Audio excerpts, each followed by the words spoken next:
So there's a video that's been making the rounds lately, and it makes a really big claim that the Australian government has essentially betrayed its 100-year alliance with the United States. Now, in this explainer, we're not here to say whether that's right or wrong. Our job is to just break down the argument from that source video, to look at how they build their case, piece by piece, to get to that pretty dramatic conclusion. Okay, so here's how we're going to tackle this.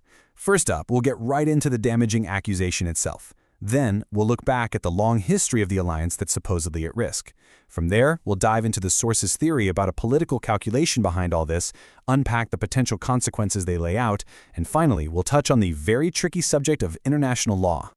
So the whole thing really kicks off with one specific accusation. And according to the source, it comes from a pretty high-up place in American politics.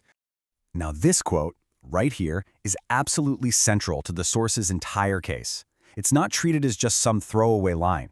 For them, this is the foundational evidence, a clear signal of real unhappiness coming from the U.S. So the way the video sees it, this is way more than just a disagreement. They argue it's a major crack in the relationship, a moment that the U.S. is going to remember, and that could have some really serious long-term effects on Australia's security. Okay, so to really make you feel the weight of this so-called betrayal, the source takes us on a bit of a history lesson, going back more than 100 years. And to really hit this point home, the video uses a quote they attribute to a former prime minister. And you gotta pay attention to the words here. American cousins fought side by side. It's all meant to paint a picture of a bond that isn't just political, but is almost like family, built over decades of shared conflict. And this timeline is where they lay it all out visually. They show this consistent pattern. World War I? Yep, fought together. World War II? Same story. Vietnam? They make a special point here, noting that Australia went in with the US even when the UK sat it out. But then they bring it to the present. And that's the punchline of their argument, that this is the very first time in a century that this pattern of support has been broken. So that brings us to the big question, right? Why? According to this source, why would Australia break a 100-year tradition? What's the motivation? The video basically says, forget the official reasons you might hear. It asks the question directly because it's got its own, let's say, more cynical answer ready to go. And there it is. This is the core of their theory. The source claims this huge geopolitical shift isn't really about foreign policy at all. The argument they make is that it's all about domestic politics, that it's a cold calculation to keep a specific group of voters happy at home. So after laying out the what and the why, the source pivots to the so what. It details what it sees as two absolutely critical and very dangerous consequences for Australia. The first risk they point to is national security. The argument is pretty blunt. If you don't show up for your most important ally now, they might not show up for you later when you really need them. The video warns that a more America-first administration in the future might just leave Australia to fend for itself against any threats in the region. Then they hit you with this, just one number, 30. That's it. And they use this number to paint a picture of another, pretty scary vulnerability. So what does that 30 mean?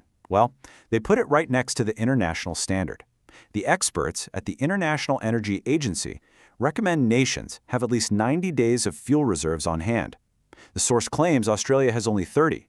This is meant to show just how fragile the country is and how risky it is to alienate the very ally whose navy protects the shipping lanes.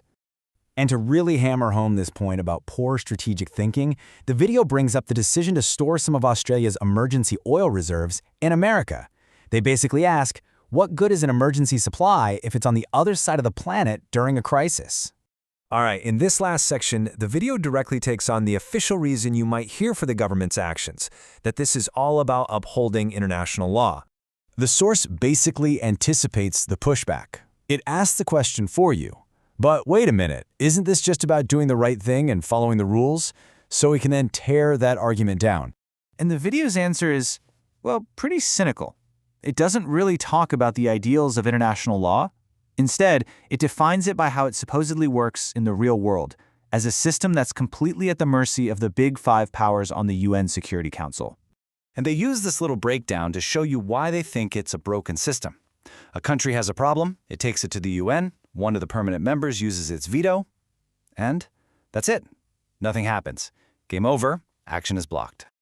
So the conclusion they draw from all this is that hiding behind international law as a reason for inaction is just naive. They argue that the major players on the world stage don't wait for a permission slip from the UN to do what they think is in their own best interest. And that's where it all comes together. This is the source's final, pretty damning verdict. It ties together the history, the alleged political motive, and the critique of international law to argue that Australia's government is basically gambling with its long-term security just to score some points at home. Which, leaves us with the really tough question at the center of this whole thing. It's a balancing act, isn't it?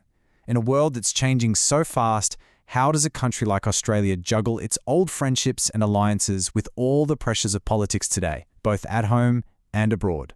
It's a complex problem, and definitely something to think about.